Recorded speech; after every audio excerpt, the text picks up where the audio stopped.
Imagine, for a second, waking up before dawn. You're walking into work, pouring your absolute heart and soul into your drawings, and your boss pulls you aside, and he looks you dead in the eye and tells you you lack imagination, that your ideas, they're completely worthless.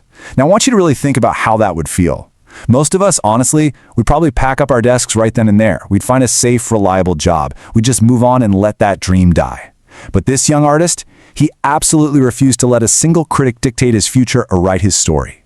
And what we are looking at today isn't just your standard everyday success story. No, it is a masterclass in human survival. It's an epic story about a dreamer who faced crushing, humiliating rejection, who literally lost every single thing he had to his name, and then, against all odds, decided to build an empire anyway. So, welcome to This Explainer. Today we are diving deep into the unbelievably true story of Walt Disney. Now, you know the name, right?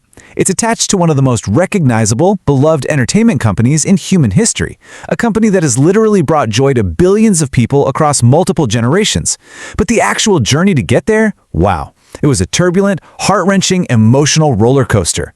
We're talking about a path paved with total betrayals, financial ruin, and moments where throwing in the towel didn't just seem like an option, it seemed like the only logical choice left to make. Because as we'll see throughout this explainer, the greatest achievements in human history often start with those terrifying words, "You'll never make it." So we're going to break this incredible journey down into 5 parts. We'll start with the young man starting without imagination. Then we'll look at the absolute heartbreak of the stolen rabbit. After that, we dive into risking on sound and attempting the impossible film. Finally, we'll wrap up with 5 lessons that you can take away and apply to your own life. Let's get right into it.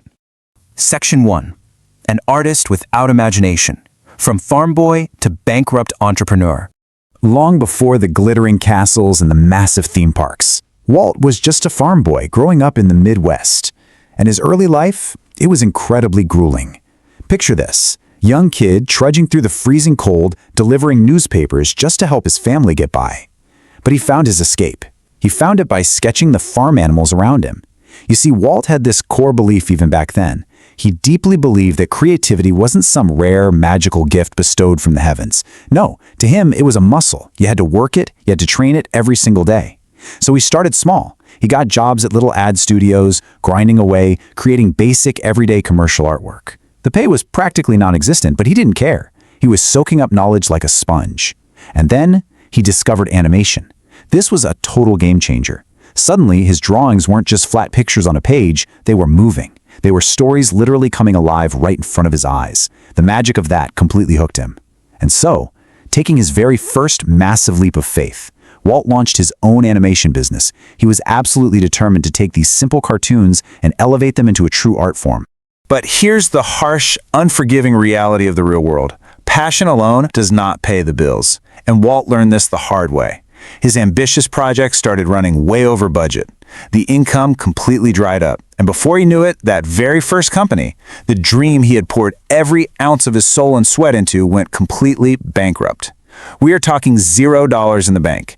Absolutely nothing left. Just like that, his grand vision vanished into thin air. So as the dust settles on his failed business, Walt is sitting there facing a devastating choice. Does he accept defeat, pack it in, and go get a normal job? Or does he somehow find the strength to try again? We'll find out in a moment. Section 2. The Stolen Rabbit. Finding success only to lose it all again.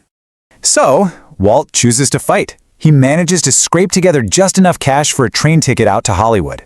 He teams up with his brother Roy, rebuilds a brand new studio from scratch, and against all odds, they actually catch a massive break. They create a smash hit character named Oswald the Lucky Rabbit. Finally, right? Success, the hard work paid off. But in 1928, that tiny taste of victory came crashing down in the most brutal, agonizing way imaginable. Walt travels all the way to New York for what he thinks is just a standard meeting to negotiate a better contract for Oswald. Instead, he walks blindly into an absolute nightmare. The distributor sits across the desk from him and coldly explains a legal loophole. They inform Walt that he doesn't own Oswald. They do. And if that wasn't devastating enough, they drop another bomb. They had secretly gone behind his back and hired away almost his entire team of animators. In one single, ruthless corporate meeting in New York, everything was gone. The rights, the team, the income. He was stripped of his greatest creation. Now put yourself in his shoes for a second. Betrayed, completely broke, and utterly humiliated. 99% of people would have surrendered right there in that New York office. But Walt boards the train back to California, and as that train is chugging across the American landscape, his mind is racing. He refuses to sit there and dwell on the loss. He makes a firm decision. If they want to steal Oswald, fine. He is going to create something so incredibly unique that no one can ever take it away from him. Right there, sitting on a train seat, heading back to a shattered studio, he starts sketching. He imagines a cheerful little mouse with big, round ears. He holds onto that tiny spark of an idea, and the exact second he gets back to Hollywood, he and his loyal, brilliant animator Ub Iwerks get straight to work. Together, they bring this sketch to life, and out of the ashes of total betrayal, Mickey Mouse is born. But having a great character is one thing. Making the entire world care about him? Well, that was going to require an absolutely terrifying risk. Section 3. Risking everything on sound. The gamble that changed animation. Okay, so Mickey was a fantastic character, sure. But Walt knew deep down that a good drawing just wasn't going to be enough to save his skin this time. At this point in history, the entire entertainment industry was relying entirely on silent cartoons. It was the standard, it was safe. But Walt? He wanted to bet everything he had left on something called synchronized sound. Now, what exactly does that mean? It's the precise frame-by-frame alignment of animation, music, and sound effects to create a fully immersive experience. Today, that sounds totally normal to us. But back then, it was revolutionary. And more importantly, it required money that Walt barely had. The industry critics laughed at him. They called it a foolish gimmick, a totally unnecessary waste of resources that was doomed to fail. But Walt understood something fundamental about success. True innovation requires immense, almost irrational courage. And so, he pushed all his chips to the center of the table. In late 1928, Disney released Steamboat Willie. And the reaction? It was absolutely explosive. Imagine sitting in a theater back then. Suddenly, the cartoon on screen is whistling, tapping its foot, perfectly in time with the music. The theater's filled with roaring laughter. Audiences were utterly mesmerized by what they were seeing and hearing. Steamboat Willie wasn't just a hit. It was a miraculous, overnight sensation that turned Mickey Mouse into a global icon, practically saving the struggling studio single-handedly. Walt finally had it all: security, wealth, and undeniable fame. Anyone else would have locked that in, bought a nice house, and played it incredibly safe for the rest of their career. But Walt? Well, Walt was about to risk losing every single penny of it all over again. Section 4. The impossible feature film. Defying the critics with Disney's folly. By the mid-1930s, Walt looks at his wildly successful short cartoons and decides it's time to do the unthinkable. He proposes a full-length animated feature film. Now, when the industry caught wind of this, the backlash was intense. The critics and financial experts literally dubbed the project Disney's folly. They swore up and down it was a guaranteed failure. They said audiences would get completely bored staring at cartoons for over an hour, and that the sheer cost would absolutely bankrupt his company once and for all. And honestly, they were almost right. The production costs skyrocketed out of control, forcing Walt into a corner where he had to mortgage literally everything he owned just to finish it. Talk about a high-wire act without a net.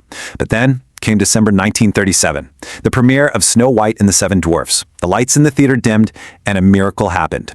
The audience didn't just watch the movie. They became deeply, emotionally invested. Grown adults cried at drawings on a screen. When the credits rolled, they gave it a massive standing ovation.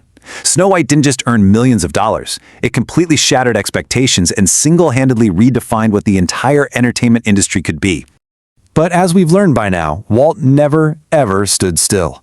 After Snow White, he immediately went back to work, pushing the boundaries of animation even further with breathtaking masterpieces like Pinocchio and Fantasia. His driving question was always, how can we make it better? And soon, his imagination just became too massive to be contained on a two-dimensional screen. He started envisioning something completely new, an immersive, physical theme park where families could literally step inside the stories they loved. Building Disneyland in California was a colossal undertaking requiring enormous investment and unshakable faith. And let me tell you, its opening day in 1955? It was a disaster, plagued by overwhelmingly massive crowds, blistering heat, and technical nightmares left and right. But did Walt panic? No. He did what he always did. He listened to the guests, he adjusted, he relentlessly refined the experience, and he transformed that incredibly rocky launch into the most beloved global destination on Earth. Yet, remarkably, even Disneyland wasn't enough. His vision just kept expanding. Toward the end of his life, he didn't just want to build amusement parks anymore. He wanted to build the future of human living. He began secretly developing Epcot, an experimental prototype community of tomorrow. He imagined an actual functioning city of the future with revolutionary public transportation, radically smart city planning, and a clean environment, all designed to solve real-world urban problems. It was his most ambitious dream yet. But tragically, time ran out. Walt Disney passed away from lung cancer in December 1966, long before he could ever see this final, magnificent dream fully realized. The entire world mourned the loss of history's greatest storyteller. But his story didn't end there. Because of the foundation he laid, his incredibly loyal brother Roy actually delayed his own retirement, stepping up to ensure the dream survived. Roy pushed forward and successfully opened Walt Disney World in 1971. Walt may have been gone, but the empire of imagination he built continued to live on, bigger and more impactful than ever before. Section 5. 5 Lessons for Dreamers. The Legacy of a Relentless Creator. So, what does this all mean for us? Walt's incredible journey isn't just a history lesson. It is a profound blueprint for anyone trying to build something meaningful.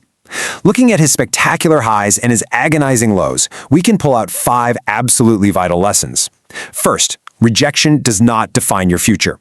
Being told you lack imagination means nothing. It's your response to that failure that actually writes your story. Second, protect your ideas. Absolutely. But if you lose them, like Walt lost Oswald, keep creating.